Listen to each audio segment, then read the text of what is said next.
Certainly, a very good afternoon to you, Tammy. And of course, then the 109th birthday celebration of the ANC, as well as its annual January 8th statements, really taking place under unprecedented circumstances, of course, due to the COVID-19 pandemic. This evening, President Cyril Ramaphosa will be delivering that statement, virtually resembling then what, President Or Tambo used to do when he delivered his January 8th statement on Radio Freedom. But to talk more about the significance of this day is Deputy Secretary-General Duarte. Thank you so much for your time, Ms. Duarte.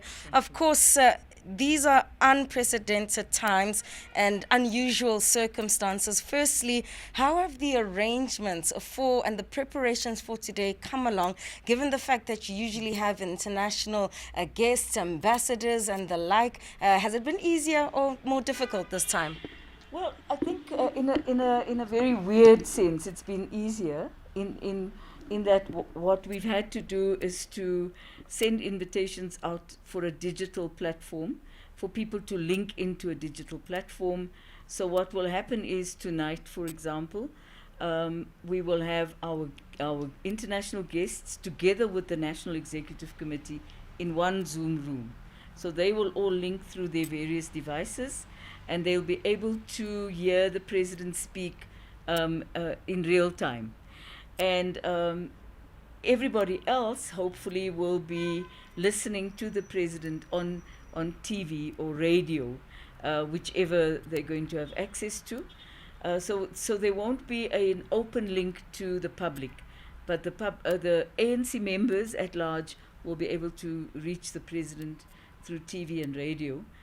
So what has been interesting for us is to, in fact, do this digitally. It's quite a huge thing to do. So our provinces will link in digitally, and it is difficult. It is difficult in the sense that the ANC is a people's organization. It belongs to the people. And it will be the first time since I can remember, after the unbanning, that we've now had to do it, going back to the way that Comrade O.R. Tambo was doing it via Radio Freedom. And that would have started in 1979. And of course, then every year subsequent, from there were gaps. But there were no gaps since 1990 when the ANC was unbanned. So this is a new way of working.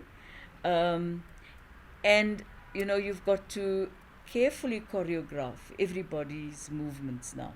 Because of COVID, we cannot have gatherings, so there's no meetings. Yeah. No one can be in a gathering of any sort whatsoever. Yeah. And certainly then, DSG, one of the things then that becomes even more difficult for the ANC, particularly during an election year, in a crucial local government election year, you can't go on your mass mobilization drive, which is what you usually do. What are then your plans? Because this would have been the beginning of that particular electioneering process. Well, we will see what the assessment is. But what we've done thus far, which has been quite successful, we've used digital means to communicate with our branches, so far with our volunteers. Now, the only difficulty will be, what do you then do for canvassing of votes? We would actually have to make extensive use of mass media, and again of the cell phone media, and find ways of talking to people directly through telethons. So there are other means that we can use, but it's not ideal. What we have done is we've converted our elections machinery on the ground into a COVID crisis machinery. So our volunteers at the moment are doing loud hailing, and that's one person in a car with a loudspeaker on the roof, going around telling people to wear their masks, wash hands, and to keep a social distance.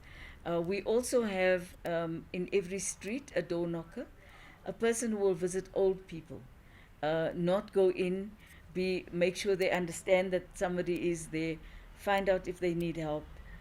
Unfortunately, people are dying alone in their homes, and they don't have any means to connect with anybody to say, I need help.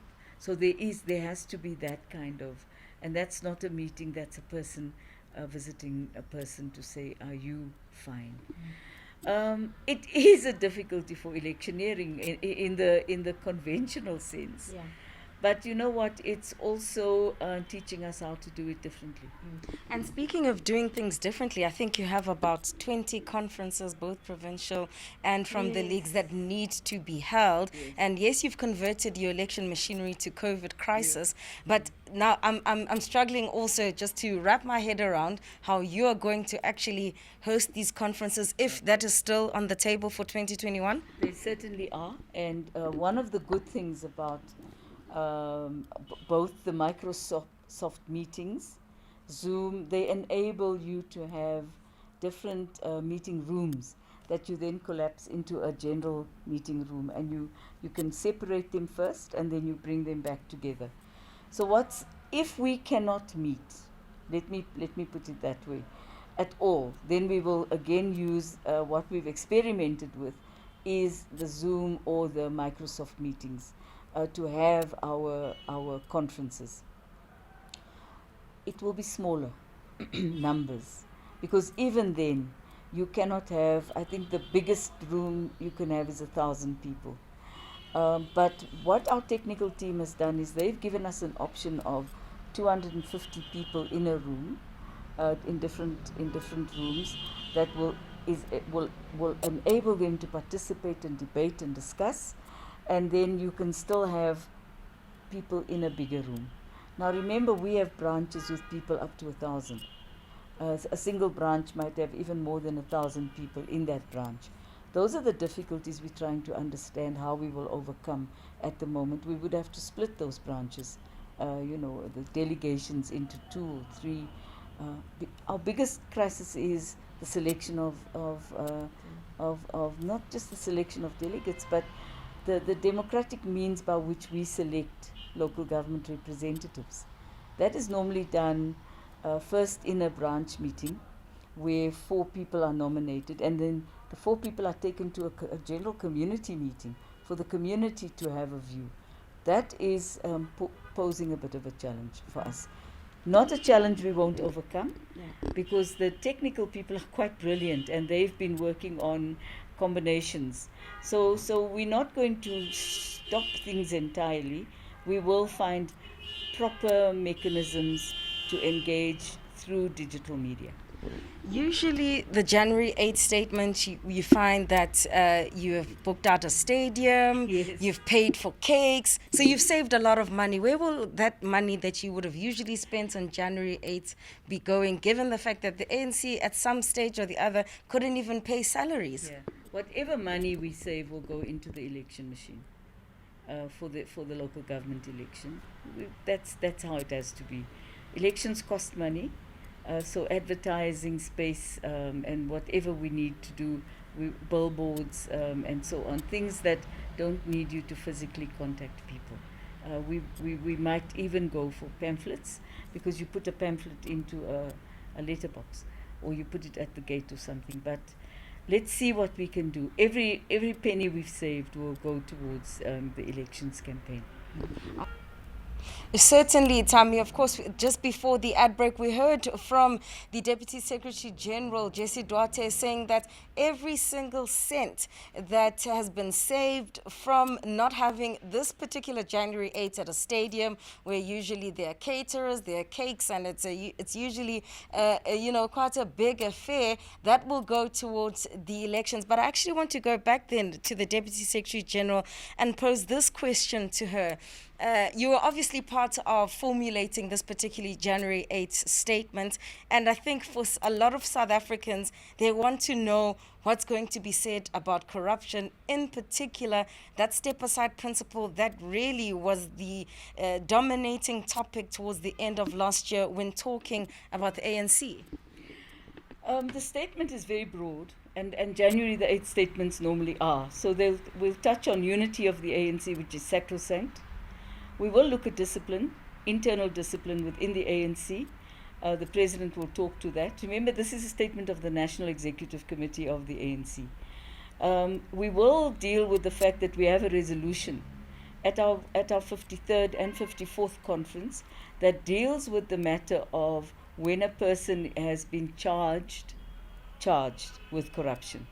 Now, there are nuances in this whole thing, and I think that is what we're hoping to finalize when we get back into full steam, because the officials of the ANC were then asked to draft guidelines on how to deal with the step-aside question that now is not in the resolution, but became a decision of the NEC in August this year.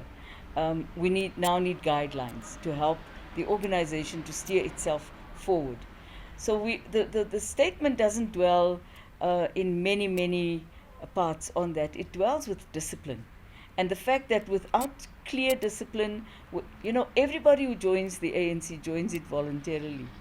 And when you join any organization, it has a constitution. That constitution binds you to that organization that you've joined.